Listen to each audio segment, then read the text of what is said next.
नमस्कार। आजको खबरमा हामी दूरदराजका आवाजहरू बुलन्द पार्छौं, जनमतलाई कदर गर्दै फरक प्रसंग र सूत्रमा बहस गर्छौं, समय सन्दर्भ र सूचनाको क्षेत्रमा गतिशील रहन्छौं। हिजो आज र भोलिका प्रसंगमा छुट्टै बहस अनि त्यसमाथिको विश्लेषण गर्ने कार्यक्रम आजको खबर। म तुलसी अर्याल। रुकुमको निरङ्कुशताले यति बेला सिङ्गो नेपालमा तरङ्ग सिर्जना गरेको छ। हिजो निरङ्कुशताको जरो किलो उखल्ने असमानता र विभेदको कालो छिन्द्रभित्रै प्रकाश सर्ने रुकुम आज किन विभेदका नाममा काल कोठरी बन्यो? हरेकको मनमा प्रश्न खेलिरहेको छ। तर यसले तत्कालीन माओवादीले गरेको 10 वर्षीय सशस्त्र जनयुद्धमाथि नै प्रश्न चिन्ह खडा गरेको छ। एकातिर दलित भन्ने बित्तिकै हाम्रो मानसपटलमा एउटा तस्बिरले घर गर्छ कि उनीहरू अछुत हुन्, ती दलित निम्छरा छन्, कमजोर, शोषित, पीडित छन्, हामीले जे गरे नि हुन्छ, तर उनीहरू पनि मानव हुन् भन्ने यो समाजले कहिल्यै सोच्न सकेन। अहिलेको समस्या भनेको त्यही रुकुमबाट हुर्किएर आएका नेता सहरिया र ठालु बने तर जनमैत्री बन्न सकेनन्। अनि सांस्कृतिक रूपमा विचलन आयो, नेता मियो भाँचेर हिँडे, जनता दिगो बिना हिँडे अनि अकल्पनीय दुर्घटना भयो। नवराजहरूले अकालमै ज्यान गुमाउनु पर्यो। यसअघि पनि 2068 भदौमा दैलेखका सेते दमाईको परिवारमाथि सिङ्गो घाउ नै खनिएको थियो। त्यस बेला गैर दलितहरूको समूहले खुकुरीले छातीमा हानेर सेते दमाईको हत्या गरेका थिए। 2069 असारमा धादिङ पीडा 5 मूल खर्कमा दलित युवकले सुवेदी थर्की युवतीसँग प्रेम विवाह गरेपछि गैर दलितहरूले सिङ्गो दलित बस्तीमाथि नै आक्रमण गरे। त्यहाँबाट दलित बस्ती नै विस्थापित गरियो।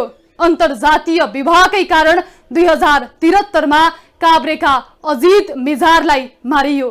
अजितको शव न्यायको पर्खाइमा अझै पनि त्रिभुवन शिक्षण अस्पताल महाराजगञ्जमा छ। न्याय पाउने छाटकाट देखिँदैन। जाजरकोटको भेरी नगरपालिका 4 राणा गाउँका नवराज विक एथलेटिक्सका खेलाडी हुन्। खेलको सिलसिलामा भेरी वारपार गरिराख्ने नवराज र रुकुम चौरजहारी नगरपालिका 8 सोतिकी सुषमा मल्लबीच 3 वर्ष अघि चिनजान पश्चात प्रेम बस्यो। यसपछि सुषमा जाजरकोट नवराजको घरमै पुगेर भेट्न थालिन् भने नवराज पनि सुषमालाई भेट्न रुकुम आउन थाले। प्रेम भाजिँदै गयो। केही महिना अघि नवराज साथीहरू सहित सोती पुगेका थिए। प्रहरीको हस्तक्षेप पश्चात यत्तिकै फर्किए। फेरि सुषमाले दलितसँग प्रेम गरेको भनेर आफूमाथि परिवारबाटै अब हेलना भएको भन्दै नवराजलाई सन्देश पठाएपछि 19 जनाको टोली सहित नवराज रुकुम पुगे र कहिल्यै नफर्किने गरी अस्ताए। सोतीवासीले मच्याएको नरसंहारमा नवराज सहित 3 जना भेरीमै बिलाए। 4 को अझै अत्तो पत्तो छैन।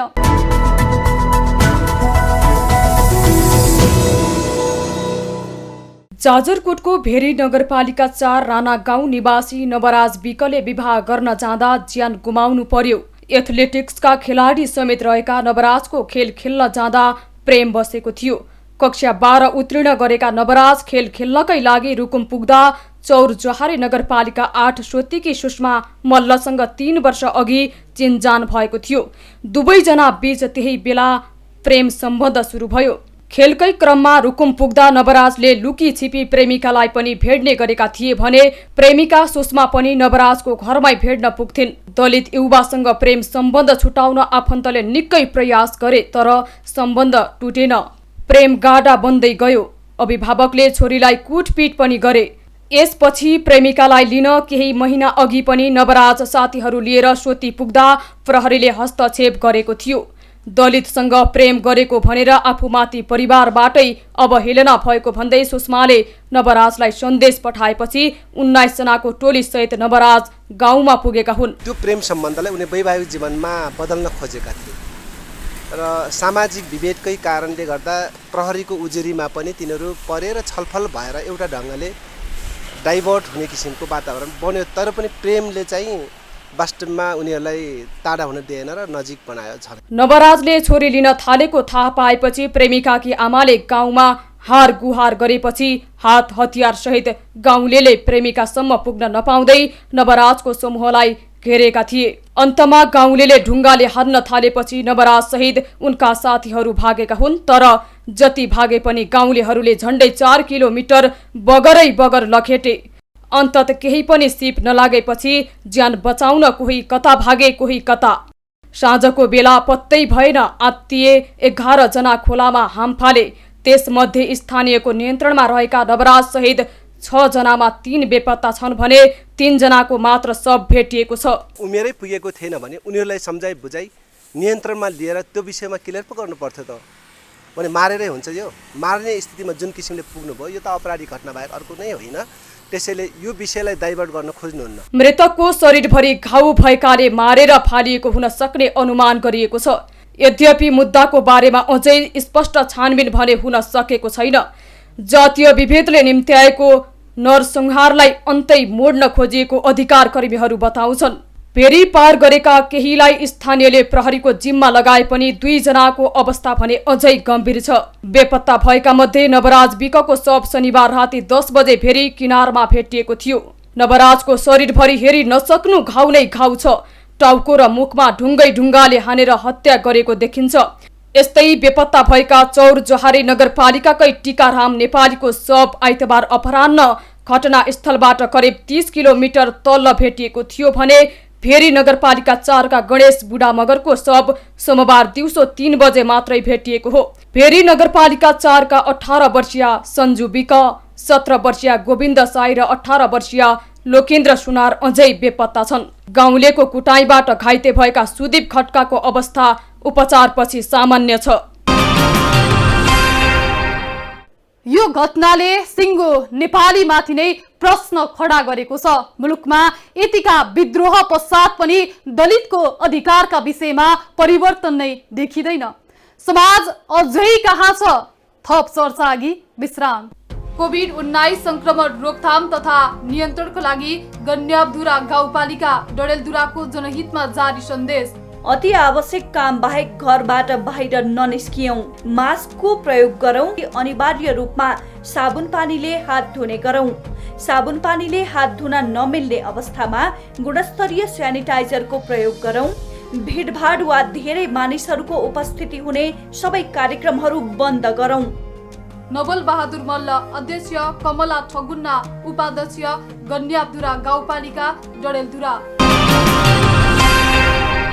विडम्बना के हो भने जनयुद्ध लडेका ओडा अध्यक्ष नै घटनामा संलग्न छन्, जसले दलित समुदायमाथिको अत्याचारको अन्त्य गर्ने प्रतिबद्धता जनाएका थिए। अहिले त्यो हट कुर्सीमा बसेपछि बिर्सिएछन्। तर प्रेमको नाममा मचाइएको नरसंहारमा दोषीलाई राजनीतिक बल प्रयोग गरेर उन्मुक्ति दिन नहुने भन्दै कांग्रेस चरको रूपमा प्रस्तुत भइरहेको छ।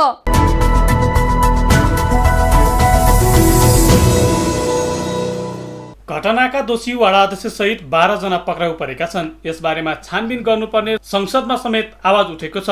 प्रेमका नाममा मचिएको नरसंहारलाई राजनीतिकरण गर्न नपाइने भन्दै नेपाली कांग्रेसका सांसदहरूले संसद नै अवरुद्ध पारेका छन्। नेपाली कांग्रेसका सांसदहरूले संसदमा गृहमन्त्रीले जवाफ दिनुपर्ने माग समेत गरेका हुन्। घर परिवारका मान्छेलाई प्रेसर गरेर मुद्दा नचलाउनु, थोरै भन्दा थोरै मान्छेलाई थुनेर त्यो 18 जना मान्छेलाई लखेट्ने, 3 जना मान्छे बेपत्ता हुने, 3 जना मान्छेको हत्या हुने, 5 जना मान्छे घाइते हुनका निम्ति कति बल प्रयोग भएको छ त्यो वडाको, चौरधारी वडाको हामी सहजै आकलन गर्न सक्दछौँ। त्यसैले सम्मान्य सभामुख महोदय, शक्तिशाली संसदीय छानबिन समिति, त्यो पनि दुईटै जिल्लाका जनप्रतिनिधिको, संघीय जनप्रतिनिधिको सहभागितामा गठन। रुकुम पश्चिमको नरसंहारमा सिङ्गो गाउँ नै संलग्न हुनुले गम्भीर प्रश्न खडा गरेको छ। तत्कालीन माओवादी जनयुद्धको सुरुवात भएको यो ठाउँ छुवाछुत मुक्त जिल्ला भएकाले पनि स्वभावैले तत्कालीन माओवादीले दलित प्रतिको वैचारिक दृष्टिकोण निर्माणको आधार के थियो भन्ने प्रश्न उठाउने गरेको सामाजिक अभियन्ता र अध्येताहरूको तर्क छ।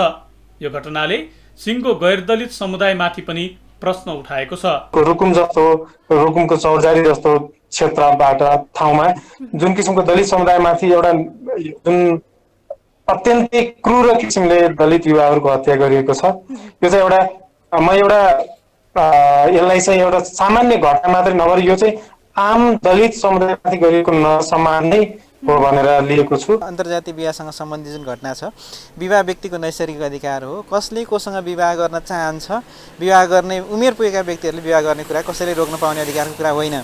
यसमा उहाँहरूको प्रेम थियो भन्ने कुरा, वा विवाहको लागि उहाँले तयारी गरिरहनु भएको थियो भन्ने जे घटना बाहिर आएको छ, यो घटनाले उहाँहरूको आधारभूत रूपमा नैसर्गिक जुन अधिकारको प्रयोग गर्न पाउने कुरालाई वञ्चित गरिएको छ। यो घटनालाई राजनीतिकरण गर्न नहुने नेताहरूको तर्क छ।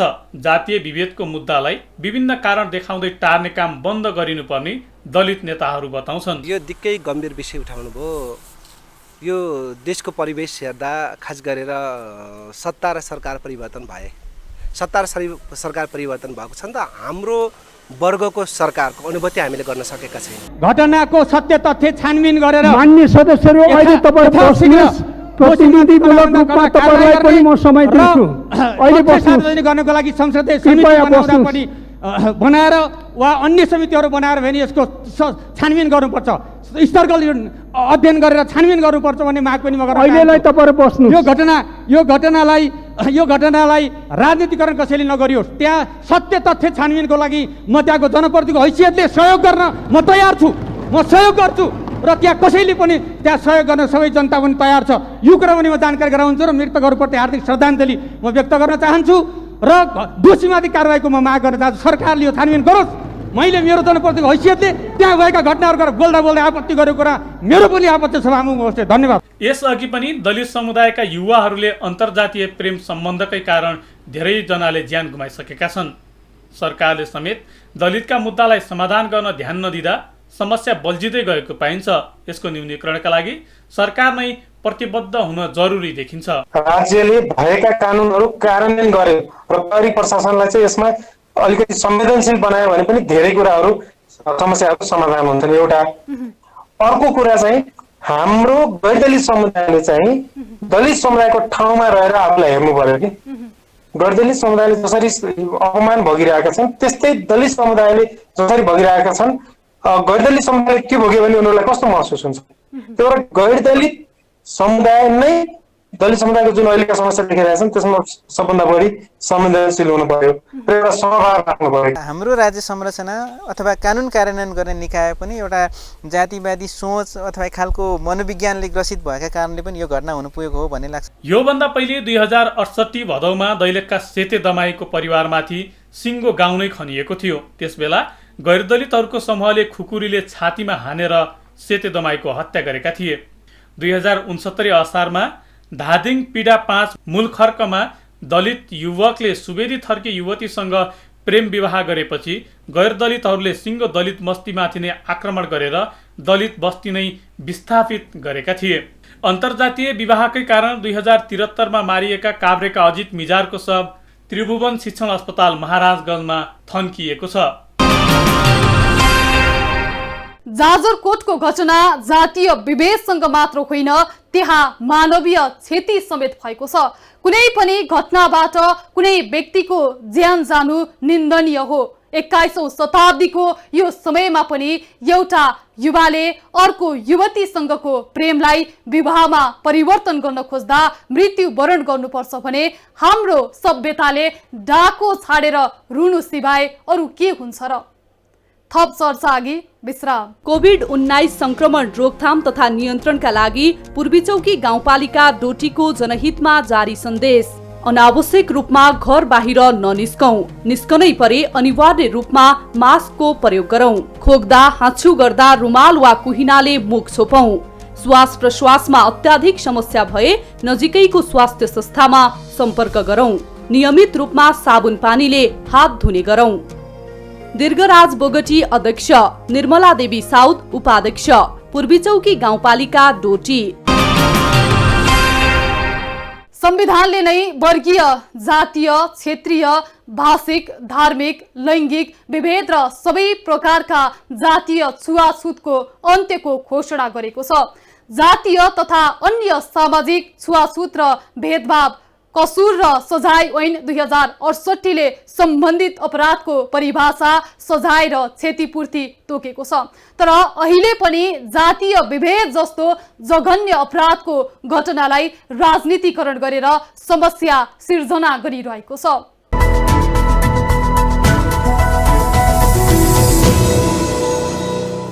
नेपालको कानूनले जातीय छुवाछुतलाई दण्डनीय अपराध मानेको 57 वर्ष भयो। मुलुकी ऐन 2020 ले पनि छुवाछुतलाई दण्डनीय भनेको छ। कानूनी रूपमा मात्र होइन, व्यवहारमा पनि अब छुवाछुतको व्यवहार हुने छैन भनेर संसदले 21 जेठ 2063 मा नेपाल छुवाछुत मुक्त राष्ट्र घोषणा गरिसकेको छ। तर व्यवहारमा सुधार अझै आउन सकेको छैन। यस्तै छुवाछुत तथा भेदभाव कसुर र सजाय ऐन 2068 ले प्रत्येक व्यक्तिको अधिकार र मानवीय मर्यादामा समान हुने सिद्धान्तलाई आत्मसात गरेको छ। यसैगरी छुवाछुत तथा भेदभाव विरुद्धको अधिकारमा विभाग गर्ने तथा वर वधु छान्ने अधिकार सुरक्षित छ। प्रचलित कानून बमोजिम उमेर पुगेका वर वधुबाट मन्जुर भएको अन्तर्जातीय विवाह गर्नबाट कुनै पनि व्यक्तिलाई उत्पन्न जात, जाति, वंश, समुदाय, पेशा या व्यवसायको आधारमा रोक लगाए छुवाछुत तथा भेदभाव गरेको मानिन्छ। मुलुकी ऐन 2020 ले नै जातकै आधारमा गरिने विभेदलाई निषेध गरेको छ। मुलुकी अपराध संहिता 2047 को दफा 166 ले जातका आधारमा छुवाछुत या अन्य भेदभावपूर्ण व्यवहार गर्न, पानी पँधेरो प्रयोग गर्नबाट वञ्चित गर्न, निजी तथा सार्वजनिक उपयोग या सुविधाको कुराको प्रयोग गर्न वञ्चित गर्न नहुने उल्लेख छ। यस्तो कसुर गर्ने या गराउने व्यक्तिलाई 3 वर्षसम्म कैद या 30,000 रुपैयाँसम्म जरिवाना या दुवै सजाय हुने र सोही दफाको उपदफा 2 मा राष्ट्र सेवकले यस्तो कसुर गरेमा थप 3 महिनासम्म कैद सजाय हुने व्यवस्था गरिएको छ। दोषीलाई कुनै पनि हालतमा उन्मुक्ति नदिने मानवाधिकार कर्मीहरूको जोड छ।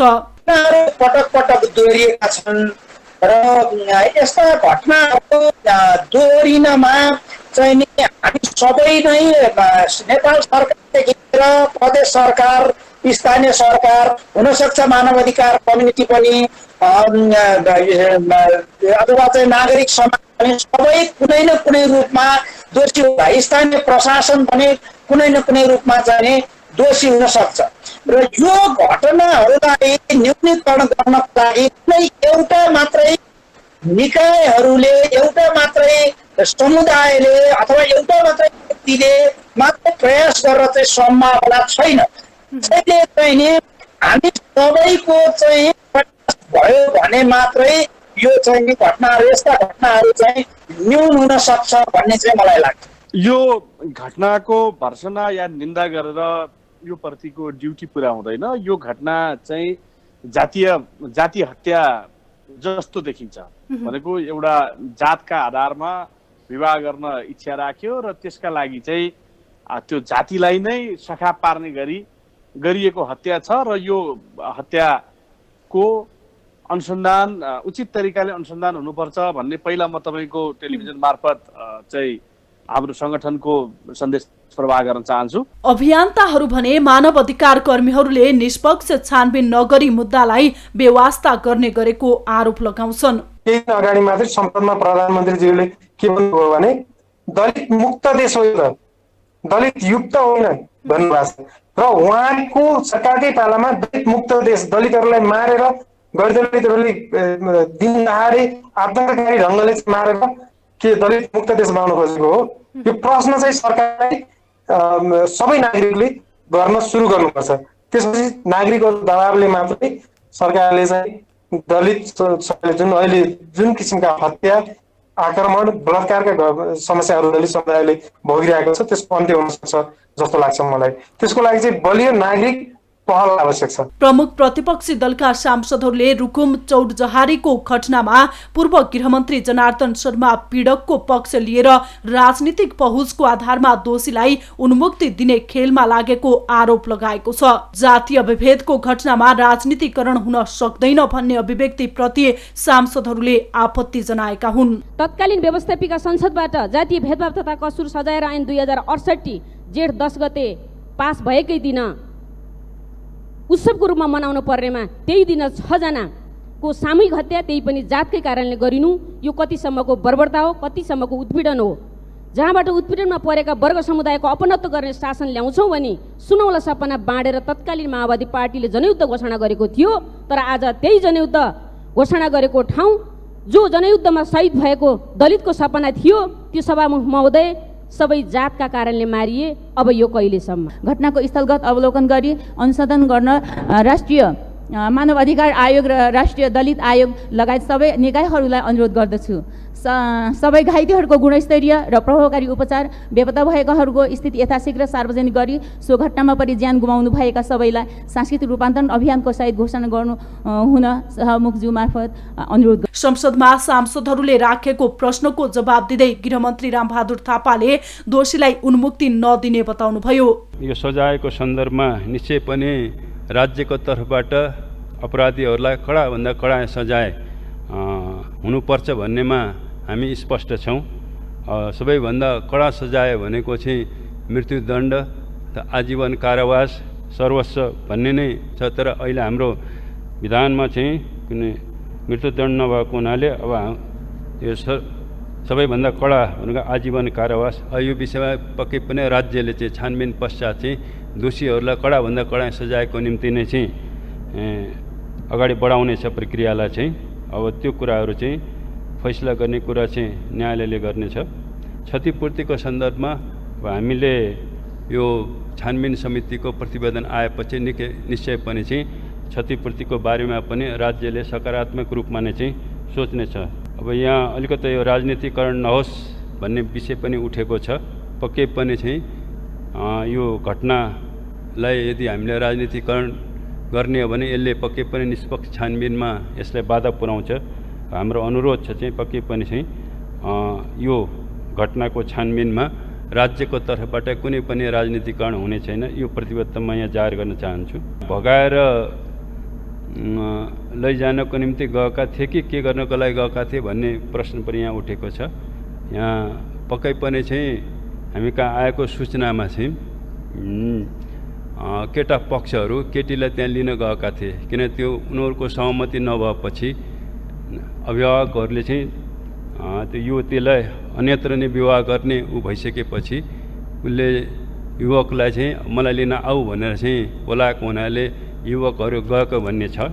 त्यो कुनै सहमतिमा चाहिँ लिन गएको होइन कि पक्कै पनि चाहिँ असहमति नै त्यहाँ थियो र चाहिँ त्यस कारणले चाहिँ लिएर त्यस कारणले त्यसलाई चाहिँ अब भगाएर भन्दा पनि भने पनि अथवा चाहिँ त्यसलाई चाहिँ केटीलाई युवतीलाई चाहिँ लिनको निम्ति तिनीहरू गएका थिए त्यहाँ। मैले फेरि पनि यो सम्मानित सदनलाई चाहिँ यो घटनाको एउटा निष्पक्ष छानबिन राज्यको तर्फबाट हामी गर्नेछौँ र दोषीहरूलाई चाहिँ कडाभन्दा कडा सजाय दिनको निम्ति म फेरि पनि म यहाँ प्रतिबद्धता जाहेर गर्न चाहन्छु। उता गाउँलेलाई उक्साएको ढुङ्गामुढा गराएको आरोपमा वडा अध्यक्ष डम्बर बहादुर मल्ललाई छानबिनका क्रममा तानिएको छ। यसरी जनप्रतिनिधि नै संलग्न हुनु रहेको दलित नेताहरू बताउँछन्। अहिले राजनीतिक दबाव राजनीतिक हो भन्न केही आधारहरू हामीसँग छैनन्, किनभने हामीलाई आशा छ राजनीतिक नेतृत्वहरूले पनि आफ्ना स्टाटसहरू मार्फत आफ्ना अभिव्यक्तिहरू दिइसक्नु भएको छ। यो घटना क्रूर र जघन्य अपराध हो, त्यसकारणले यो अवस्थामा यो घटना घट्नु दुःखद हो। त्यसकारण हामी छानबिन गरेर न्याय दिन्छौँ भन्ने, न्याय दिनमा हाम्रो भूमिका हुन्छ भन्ने अभिव्यक्तिसहित नेतृत्वहरू पनि बोलिरहेका छन्। सरकारले उक्त मुद्दामा तत्काल एक्सन लिनुपर्ने सांसदहरूले बताएका छन्। प्रेमिकालाई बिहे गर्ने उद्देश्यले पुगेका नवराज माथिको घटना अझै जातको विषय जोडिनु, उत्पन्न विवादबाट 3 जनाको ज्यान जानु कानुनी राज्यमाथिकै प्रश्न हो। यो हाम्रो लोकतान्त्रिक चेतनामाथिको प्रहार समेत हो। अन्तर्जातीय प्रेम र विवाहलाई लिएर पछिल्ला 10 वर्षमा मात्रै थुप्रैको ज्यान गएको छ। 2068 भदौमा दैलेख तोले 2 का सन्त बहादुर दमाई र सोही ठाउँकी राजकुमारी शाही बीच रहेको प्रेम सम्बन्धलाई लिएर सन्त बहादुरका पिता सेते दमाईको हत्या भयो। समाजमा विद्यमान जातीय छुवाछुत तथा भेदभावका कारण प्रेमी प्रेमिका जोडी आत्महत्या गर्न समेत बाध्य छन्। 2073 माघमा झापाको कनकाई नगरपालिका 6 निवासी अस्मिता तोलामी सार्की र सोही ठाउँका ईश्वर भट्टराईले झुन्डिएर आत्महत्या गरेका थिए। झुन्डिँदा पनि उनीहरू अङ्गालोमा बाँधिएका थिए। यी केही प्रतिनिधि घटना हुन्। राज्यले जातीय छुवाछुत तथा भेदभाव जघन्य अपराध भन्दै कानुन ल्याइसक्दा पनि विभिन्न रूपमा समाजमा यस्ता अपराध भइरहनु कदापि स्वीकार्य हुन सक्दैन। कुनै बेला हामी कहाँ कानुनले नै जातीय छुवाछुत तथा भेदभावलाई प्रश्रय दिएको थियो। समाज, धर्म र कानुनले चल्ने, कानुनको आधार चाहिँ शास्त्र हुने हुँदा समाजमा लामो समय वैधानिक जातीय विभेदले जरा गाडेको इतिहास हामीले भुल्नु हुँदैन र इतिहासमा भएको न्यायप्रति हामीले क्षमा याचना पनि गर्नै पर्छ। मनुस्मृति जय स्थिति मल्लको मानव न्यायशास्त्र जङ्गबहादुरको मुलुकी ऐन 1910 ले हामीलाई जातीय भेदभावको अपराध गर्न प्रेरित गरेको थियो। प्रजातन्त्र, बहुदल, लोकतन्त्रका लागि सङ्घर्ष गर्दै जाँदा अहिले लैङ्गिक, जातीय लगायत विविध प्रकारका विभेद हटाएर सामाजिक न्याय स्थापित गर्ने संविधान र कानुन ल्याइसकेका छौँ। संविधानले स्वतन्त्र रूपमा बाँच्न पाउने अधिकारको सुनिश्चितता गरेको छ। यसैले संविधान र कानुनलाई हरेक नागरिकले पालना गर्नु अहिलेको आवश्यकता हो, जसका लागि सरकार आफै जागरुक बन्नुपर्छ। यो घटनालाई पहुँचको आधारमा दबाइनु हुँदैन, सत्य तथ्य छानबिन गरिनुपर्छ। नमस्कार।